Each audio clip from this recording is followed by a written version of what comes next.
करने जा रहे हैं रिखव सिक्योरिटीज़ एसएमई आईपीओ के बारे में। तो इसका जो ग्रे मार्केट प्रीमियम है वो काफ़ी शानदार है। एसएमई आईपीओ है तो रिस्क डेफिनेटली यहाँ रहेगा, लेकिन आप देख सकते हैं कि यहाँ पर अगर आप एज ए रिटेल निवेशक 1 लाख प्लस की कैटेगरी में निवेश करते हैं तो सीधा सीधा जो लिस्टिंग गेन है 1 लाख से ऊपर बनता हुआ दिखाई दे रहा है।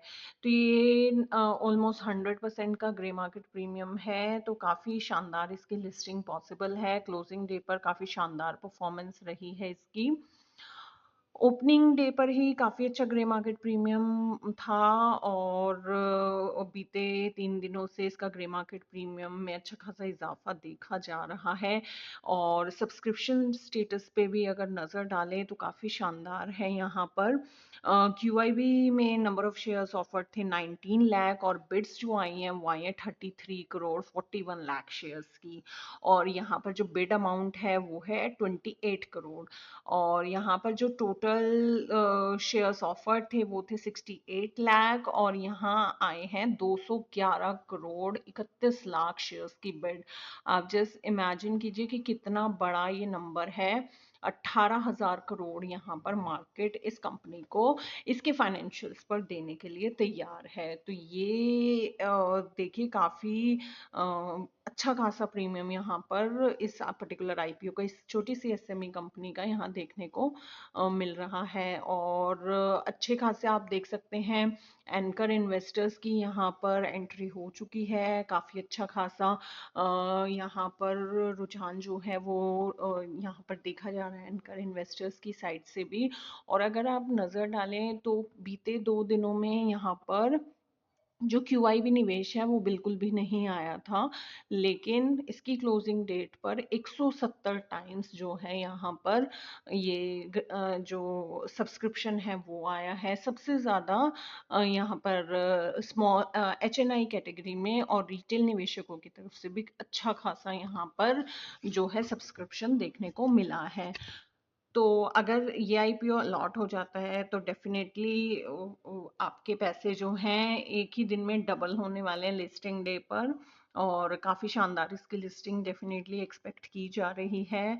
अगर मार्केट्स अच्छी रहते हैं, मार्केट्स का ऑल दो आजकल इतना अच्छा नहीं चल रहा है, बट बाय द चांस अगर मार्केट्स भी उस दिन अच्छा परफॉर्म करें, लिस्टिंग भी हो, तो बड़ी बात नहीं, ये 200-300% पर भी लिस्ट हो सकता है। 100% प्रीमियम है, मार्केट डाउन रही तो 100% से बिलो ही लिस्ट होने की उम्मीद रहेगी।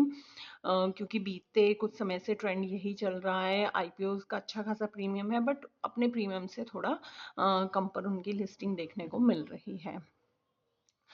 तो आपकी राय इस आईपीओ के बारे में क्या है? आपने क्या इससे अप्लाई किया है? मुझे कमेंट सेक्शन में बताना बिल्कुल ना भूलिएगा। तो ये आईपीओ जनवरी 15 से ओपन होने जा रहा है और जनवरी 17 इसकी लास्ट डेट रहेगी। फेस वैल्यू 5 रुपये की है। आईपीओ का जो प्राइस बैंड सेट हुआ है वो सेट हुआ है 82 से 86 रुपये पर शेयर। लॉट साइज रहेगा 1600 शेयर्स का, यानी कि अगर आपको इस आईपीओ में बिड करना है तो मिनिमम 1600 शेयर्स के लिए बिड करना होगा। और जस्ट अ टिप, अगर कट ऑफ प्राइस रहता है तो हमेशा अपर प्राइस बैंड पर ही यहाँ पर कोट करें। और टोटल जो इशू साइज होने जा रहा है, काफ़ी बड़ा आईपीओ है कंपैरेटिवली एसएमई सेगमेंट में, क्योंकि काफ़ी बार बजट जो होता है वो 25 करोड़ 44 करोड़ इस तरह से रहता है, बट इसका फिर भी काफ़ी बड़ा है। तो यहाँ जो चांसेस हैं आपके आईपीओ अलॉटमेंट के वो काफ़ी कंपैरेटिवली ज़्यादा रहेंगे एसएमई आईपीओज के मुकाबले। और यहाँ जो टोटल 1 करोड़ 3,28,000 शेयर्स रहेंगे इशू साइज में, ये फ्रेश इशू में 83,28,000 शेयर्स रहेंगे। और कंपनी कुछ ऑफर फॉर सेल के लिए भी ला रही है, यानी कि कंपनी पहली बार मार्केट में जो है अपना इशू नहीं ला रही है। इससे पहले भी मार्केट में ये अपना इशू ला चुकी है। 17 करोड़ का जो है वो ऑफर फॉर सेल रहेगा टोटली। और इसकी लिस्टिंग जो है बीएसई एसएमई पर रहेगी, क्योंकि एक एसएमई आईपीओ है। मेन स्ट्रीम आईपीओज एनएससी और बीएसई दोनों ही एक्सचेंजेस पर लिस्ट होते हैं। वहीं अगर बात करें तो इस आईपीओ की जो अलॉटमेंट डेट रहेगी वो रहेगी जनवरी 20th। Refunds next day initiate हो जाएंगे जिन भी निवेशकों को ये आईपीओ अलॉट नहीं होगा। और डीमैट में शेयर्स क्रेडिट होने की सेम डे रहेगी। अगर अलॉटमेंट मिल जाता है तो लिस्टिंग डे वेडनेसडे रहेगी 22 जनवरी को। तो अब जान लेते हैं कि अगर इस आईपीओ में निवेश करते हैं तो मिनिमम हमें कितना निवेश करना होगा। रिटेल कैटेगरी में एसएमए की जो लिमिट रहती है वो हमेशा 1 लाख प्लस रहती है, और स्मॉल एचएनआई कैटेगरी में 2 लाख प्लस रहती है, बिग एचएनआई में 10 लाख प्लस रहती है। तो यहाँ पर रिटेल कैटेगरी में आपको, क्योंकि मेन स्ट्रीम आईपीओज में 14,000 प्लस रहती है, तो 14,000 15,000 तक के करीब में रिटेल निवेशक भी उसमें पार्टिसिपेट कर पाते हैं। बट यहाँ पर जो रिटेल निवेशक हैं उनको मिनिमम 1,37,600 का निवेश करना होगा।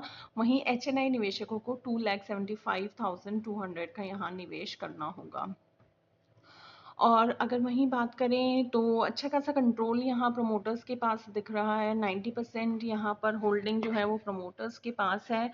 और आईपीओ के बाद भी अच्छा खासा शेयर आप देख सकते हैं मेजर कंट्रोल जो है वो प्रमोटर्स के पास रहने वाला है। तो again it's a plus point. जो कंसर्न रहता है वो वहीं रहता है कि जो सभी प्रमोटर्स हैं वो अपना कंट्रोल तो नहीं लूज कर रहे, या फिर वो पूरी तरह से अपने बिजनेस से एग्जिट तो नहीं कर रहे।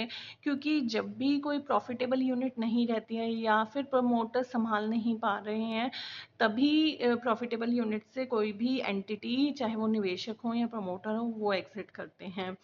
तो ये इस बात का हमेशा ध्यान रखना चाहिए। उसके अलावा जो एंकर निवेशक हैं उनको यहाँ पर रिटेल निवेशकों के बाद सबसे बड़ी कैटेगरी में रखा हुआ गया है। रिटेल निवेशकों को यहाँ पर 33% की जो शेयर्स हैं वो ऑफर किए गए हैं। तो ज़्यादा से ज़्यादा इसी कैटेगरी में अप्लाई करें ताकि आपको इसके अलॉटमेंट मिलने के ज़्यादा चांसेस हों। और उसके अलावा जो एंकर निवेशक हैं उनको यहाँ पर 28% के दायरे में रखा गया है, शेयर्स ऑफर किए गए हैं। मार्केट मेकर्स को भी 5% शेयर्स ऑफर्ड हैं। क्यूआईबी शेयर्स, क्यूआईबी कोटा में 18% है, 19% के अराउंड। और बिग एचएनआई को यहाँ पर जो है 14.33% का शेयर्स ऑफर किए गए हैं। तो आप यहाँ देख सकते हैं कि जो मेजर मेजर कैटेगरी है वो रिटेल को अच्छी खासी परसेंटेज में यहाँ ऑफर किया गया है।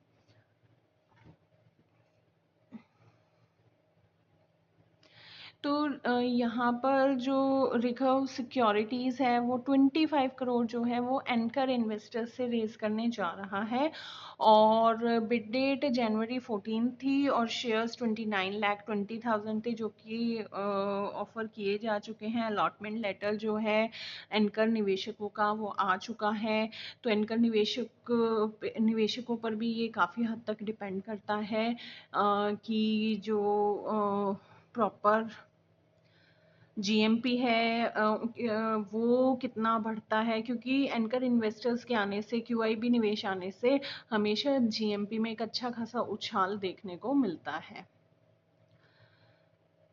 अगर कंपनी के बारे में बात करें तो ये 1995 में ये कंपनी स्टार्ट हुई थी। फाइनेंशियल सर्विसेज की ये कंपनी है जो मेजरली ब्रोकरेज, इन्वेस्टिंग और बैंकिंग सर्विसेज प्रोवाइड करती है।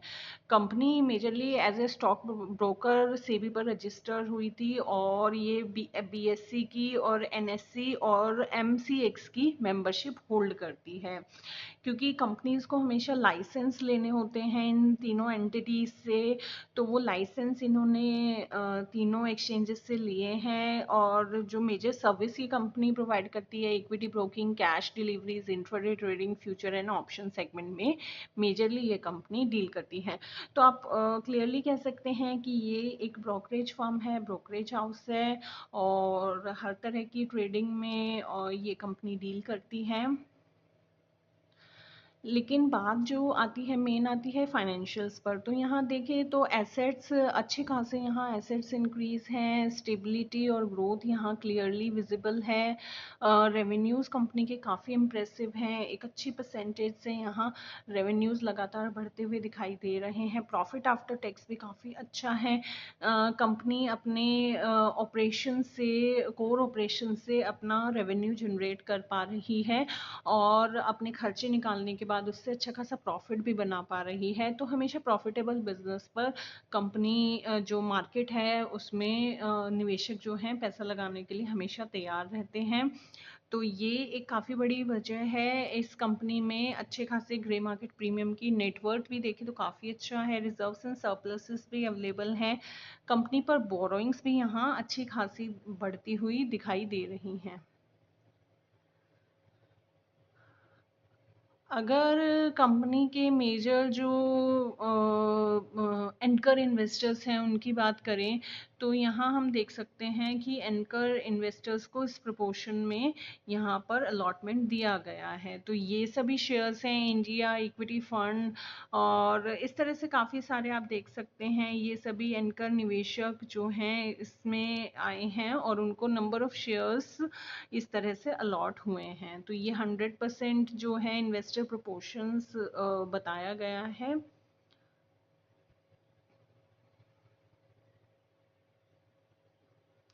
और वहीं अगर की इंडिकेटर्स की बात करें तो आरओई काफ़ी अच्छा है, रिटर्न ऑन इक्विटी अगेन काफ़ी अच्छा है। 15 प्लस जो रिटर्न ऑन इक्विटी होता है वो एक अच्छा नंबर कंसिडर किया जाता है। ऑल्दो डबल डिजिट भी काफ़ी इम्प्रेसिव नंबर होता है 10 प्लस, लेकिन यहाँ पर 36 है। और डेट टू इक्विटी भी काफ़ी लो है, 1 से बिलो डेट टू इक्विटी एक अच्छा नंबर कंसिडर किया जाता है। तो ओवरऑल रिटर्न ऑन इक्विटी जो है वो यही दर्शाता है कि कंपनी अपनी कैपिटल को कितना इफेक्टिवली, अपनी इक्विटी को कितना इफेक्टिवली यूज़ कर पा रही है, उस पर रिटर्न जनरेट कर पा रही है, उस पर प्रॉफिट बना पा रही है।